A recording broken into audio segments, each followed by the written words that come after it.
심우정 검찰총장이 김건희 여사 수사가 이뤄지던 시기 김주현 당시 대통령실 민정수석과 비화폰으로 두 차례 통화한 사실이 드러났습니다. 앞서 JTBC는 김 여사 수사가 논란이 될 때마다 윤석열 전 대통령이 박성재 당시 법무부 장관과 여러 차례 통화한 사실을 보도해드린 바 있는데 이런 통화들이 결국은 김 여사 수사를 막기 위한 거 아니었는지 특검이 시작되면 수사 대상에 오를 걸로 보입니다. 박현주 기자입니다.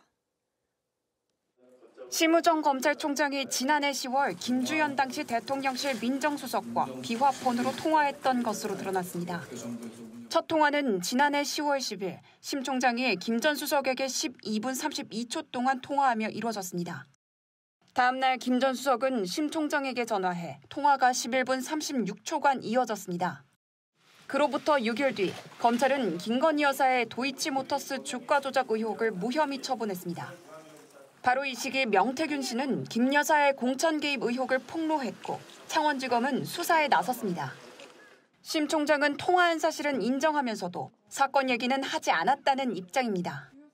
취임 초기 김 전 수석과 인사 차원에서 검찰 정책과 행정에 관한 통화를 했을 뿐이라는 겁니다. 또 도이치모터스 사건은 검찰총장의 지휘권이 배제돼 논의할 수 없고 공천 개입 사건은 오히려 수사팀을 강화했다고 밝혔습니다. 앞서 JTBC는 윤석열 전 대통령이 김 여사 수사의 주요 고비 때마다 박성재 전 법무부 장관과 최소 15차례 통화한 사실을 보도한 바 있습니다. 대통령이 법무부 장관과 통화한 시점과 수사기관을 담당하는 대통령실의 민정수석이 검찰총장과 통화한 시점이 일부 겹치는 겁니다.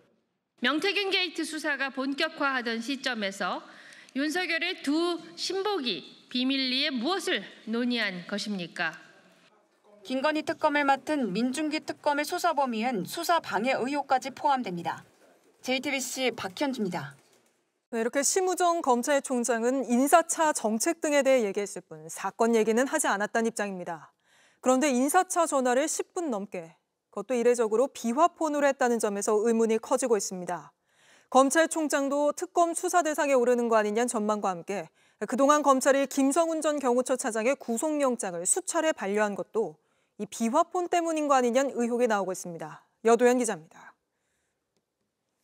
대검찰청은 지난해 9월 하순 임기를 시작한 심우정 검찰총장이 취임 초기인 10월 민정수석과 인사통화를 한 것이라고 해명했습니다. 하지만 검찰총장이 검찰 정책과 행정에 대해 얘기했다면 법무부 장관이나 법무부 검찰국장 등과 통화하는 게 자연스럽습니다. 업무 연락처가 아닌 비화폰을 사용한 통화 방식도 의문입니다. 이런 이유로 검찰이 김성훈 전 경호처 차장의 구속영장 신청을 반려한 건 총장의 비화폰 사용 때문 아니냐는 의혹이 제기되고 있습니다. 윤석열 전 대통령 체포 저지 혐의와 관련해 수사하던 경찰은 김성훈 전 차장의 구속영장을 신청했지만 검찰은 3번 모두 반려했습니다. 체포됐으니 재범 우려 없다. 경호처 내부 규정을 추가로 확인해라. 범죄 고의가 있냐 번번이 이유가 달랐습니다. 당시 김성훈 전 차장이 경호처를 장악해 경찰의 비화폰 서버 압수수색을 막고 있었던 상황이라 영장 반려에 다른 이유가 있는 게 아니냐는 주장이 나오기도 했습니다. 실제로 김성훈 전 차장이 물러난 뒤에 경호처는 경찰과 검찰의 비화폰 서버 기록을 협조적으로 제공했습니다. 경찰과 검찰이 비화폰 서버를 확보한 건 대선 직전으로 최근 일이라 알려진 게 많지 않습니다.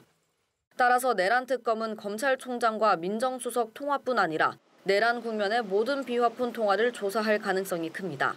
JTBC 여도현입니다.